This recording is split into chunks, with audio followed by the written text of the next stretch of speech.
Verdun's story is the kind historians call patient, a slow, steady accretion of farms, railways, hospitals, and people whose lives were shaped as much by the St. Lawrence as by the decisions made in city halls.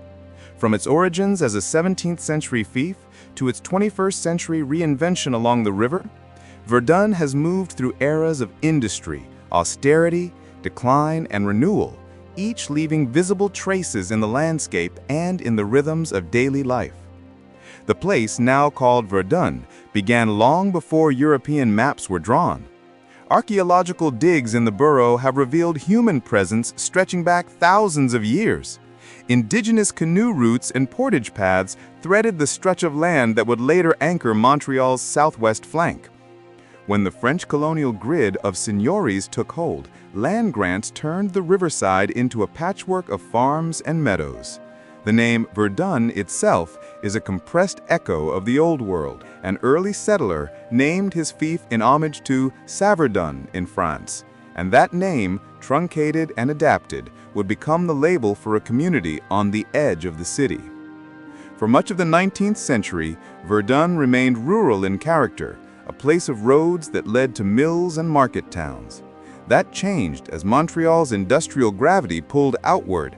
The canal works and later the construction of the aqueduct and railway corridors transformed the land. Canals and rail lines carved new boundaries and opened labor markets. Urbanization accelerated in the first decades of the 20th century. Wood and brick duplexes rose along orthogonal streets. The population swelled and a local identity crystallized. Verdun became a town that reflected a new density and the social institutions of an urbanizing place. Schools, churches, shops, and the lively corridors of Rue Wellington and Rue de l'Église. These arteries carried not only goods, but the daily chatter that knit neighborhoods together. Grocers, tailors, cafes, the creaks of streetcars, and the rhythm of factory whistles. The waterfront has always been central to Verdun's imagination. For decades, a long wooden boardwalk and a string of docks made the river an accessible stage for summer promenades, band concerts, and outdoor dances. Floods and industrial uses complicated the relationship with the St. Lawrence, sometimes revealing the land's fragility and at other moments allowing new forms of public reclamation. The later 20th century saw parts of the waterfront repurposed for recreation in ways that respected both ecology and leisure. The urban beach, parkland, and pathways that now trace Verdun's shore are the result of successive projects that sought to heal and reconnect the community with the river. Verdun's 20th century social fabric had distinctive rhythms. For many decades, it was shaped by a complex mix of working-class roots and social policy.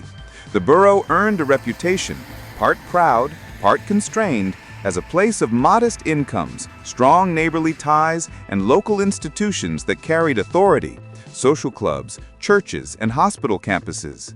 Zoning, municipal regulations, and local politics also left an imprint.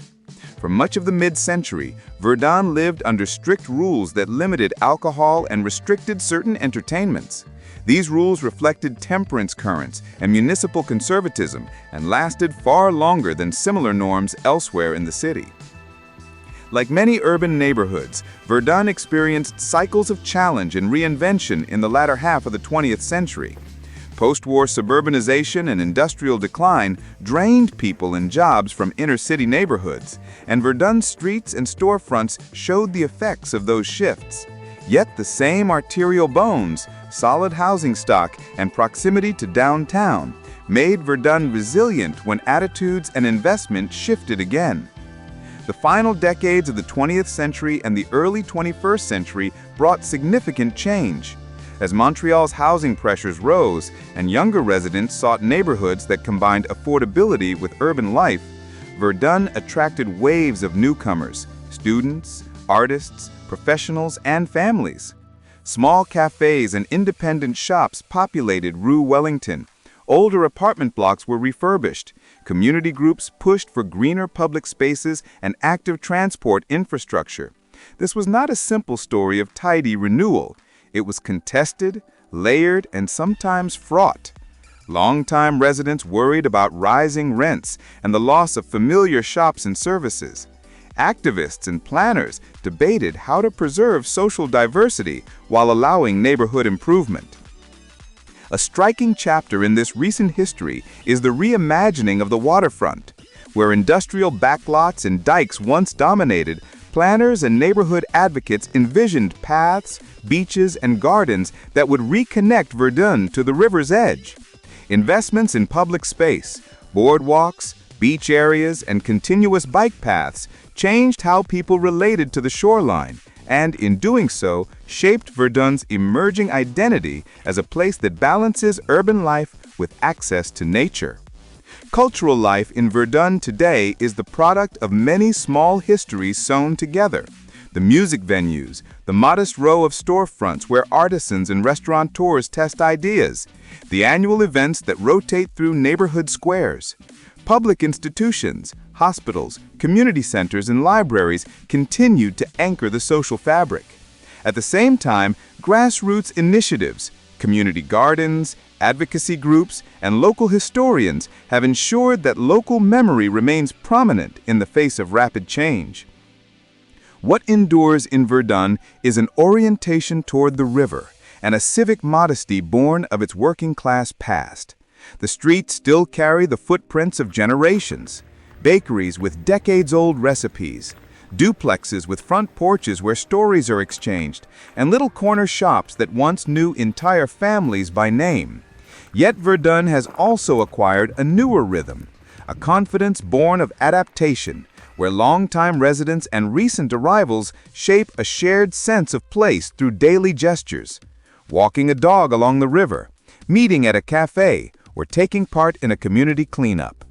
Reading Verdun's present through its past reveals the neighborhood as a palimpsest, old infrastructures repurposed, social norms rewritten, and public spaces recast as sites of gathering. The river that gave Verdun its name and reason remains central. No single invention or policy defines the borough so much as the long conversation between land, water, and people. That conversation continues, and in it, the story of Verdun keeps opening to new possibilities while carrying the traces of what it once was.